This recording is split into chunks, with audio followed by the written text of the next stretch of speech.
Mike Stone from 97.1 is here with his initial impressions. Whatever we do will be better than what the Lions did today. Yes. Oh, let me make everybody feel at home.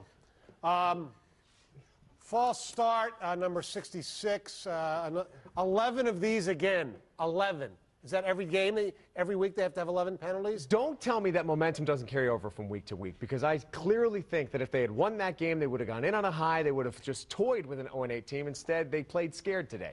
I don't know if they played scared, but they certainly didn't play. They weren't fired up. It almost looked like they didn't show up till the end, and by then it was a little too late.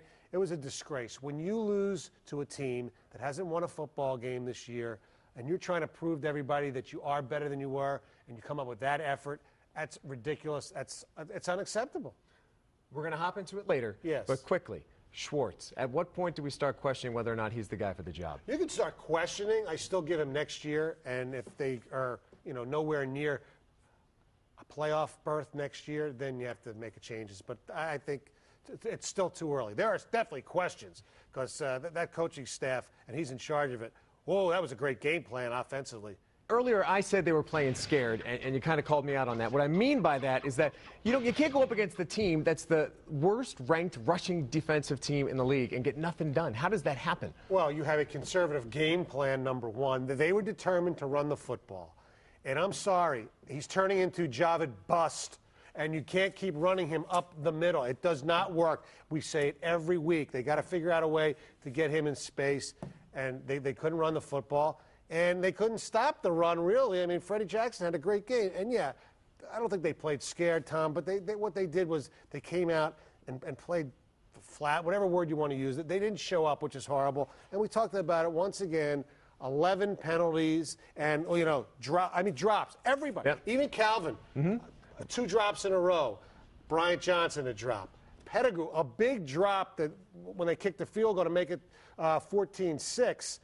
They probably might have scored a touchdown if he doesn't drop that ball. Everybody made mistakes, whether it's penalties, missed tackles.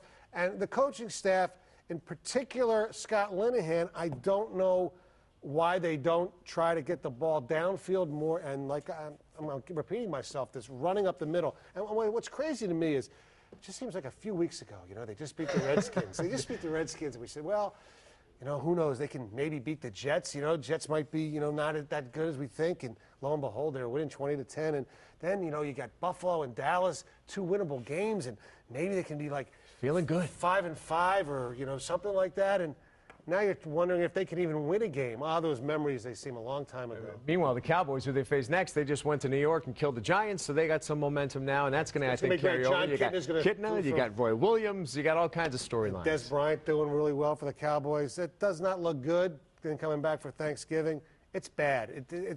I'm sick of, for the last few weeks we've been saying, well, they're better. They're better. It doesn't cut it anymore. You lose to the Buffalo Bills, who hadn't won all season long. They're not better anymore. Amazing to think that if they don't win again, let's say they go 1-15, it'll be the second year in a row that the team that goes 1-15, their one win was against the Lions. It's just ridiculous. Well, you said that you think Schwartz will be back, no question, next year. Yeah, I think what about Rich Rodriguez? 7 wins, they're in a bowl game. I mean, they could pull off an upset here in the last 2 weeks. If they look, I think he'll be back. I think Brandon's already made up his mind. I think he knows exactly what he's going to do, who's he's going to replace him with, if that's his decision, because I think that he's a smart guy. He's going to keep everything close to the vest. I think he's coming back.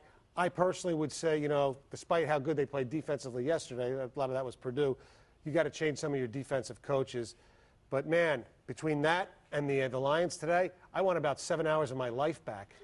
That was brutal football yesterday and today. But, give Michigan credit. They won the game. I can't believe there's this much consternation over a team that's 7-3. But they deserve the quote-unquote consternation. Let's look ahead quickly to the Wisconsin matchup. 83 points is ridiculous. I mean, do they even come close to that? I mean, do they put up more than 40, 45 points against this Michigan defense? Well, they could. I think they could, too. I think that's what you're looking at. I mean, John Clay didn't even play on Saturday. They scored over 80. They played Wisconsin. They beat Wisconsin Rodriguez's first year, and they played them good for, I believe, a half last year. I think it'll be a closer game, but I think, Wisconsin will win. Who gets the honors this week? Stonehead of the week. It might be too obvious, but I don't care. If you're a backup quarterback, if you're playing with a fractured arm, Sean Hill. Two-point conversion. You're an NFL veteran. No matter what, throw an interception in the end zone. You cannot make that pass with the game on the line. You know who does that? A Stonehead! Well deserved. That is Mike Stone from 97.1. The Ticket you can hear on Monday to Friday, bright and early, and of course every Sunday right here on The Update. As always, thanks for coming in. My pleasure. Stick with us. The Update returns right after this.